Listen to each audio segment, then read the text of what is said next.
Hello and welcome to another Facts and Dimensions Dataset Spotlight. In this video, I'm going to spotlight the NHS Workforce schema.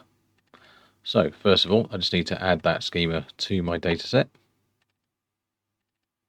by running this procedure. There is a video in the tutorial playlist that shows you how to do that and everything else you need.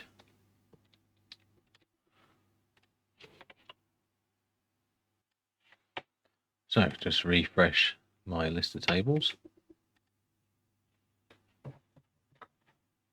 There they all are. This is an especially useful data set. This is how you can understand the makeup of the NHS in terms of its staffing, etc.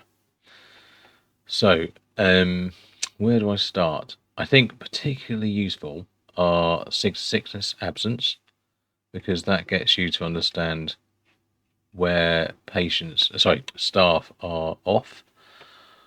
Why I'd want to use this is for outliers. I'd want to know about trusts or commissioners that have an excessive amount of sick days, because that could be a result of stress or other issues that could be avoidable.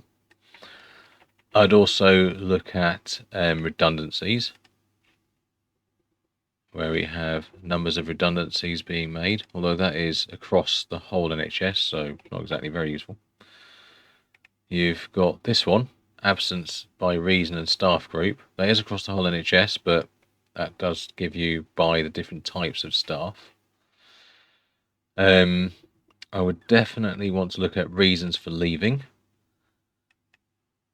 So have a look at why people are leaving. Again, that's only NHS wide, so it's not, you can't sort of benchmark against other ones on that one.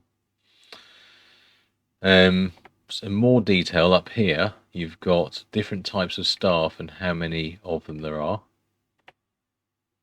So you've got by organisation, the primary area of work, secondary, tertiary, specialty of care setting, and FTE, which is the full-time equivalent.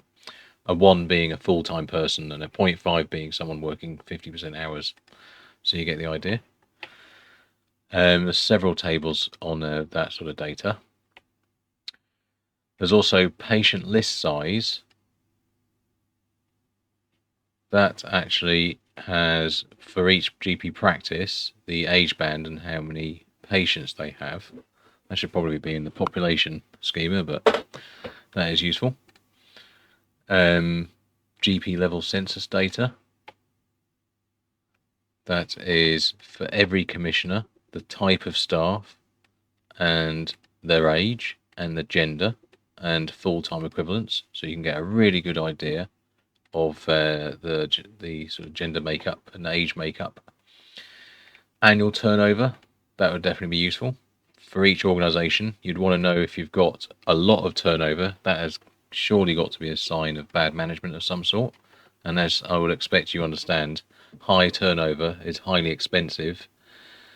You might save money in the short term in having lots of vacancies that are obviously not being paid for, but the productivity of a new person versus the productivity of someone who's been there a long time and knows what they're doing is obviously quite wide. So I would definitely be interested in that.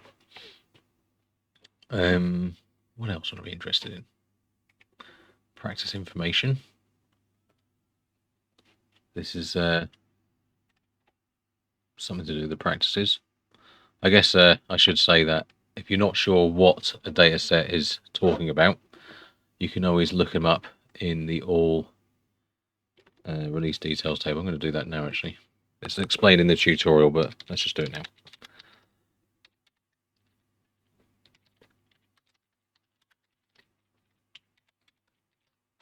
now. So practice information comes from this website. So let's go there.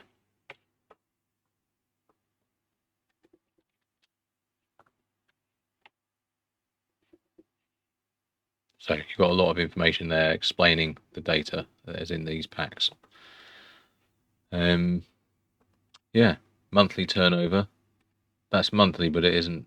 But it is by practice. But there's a different sort of granularity. Certainly extremely useful as well, I imagine.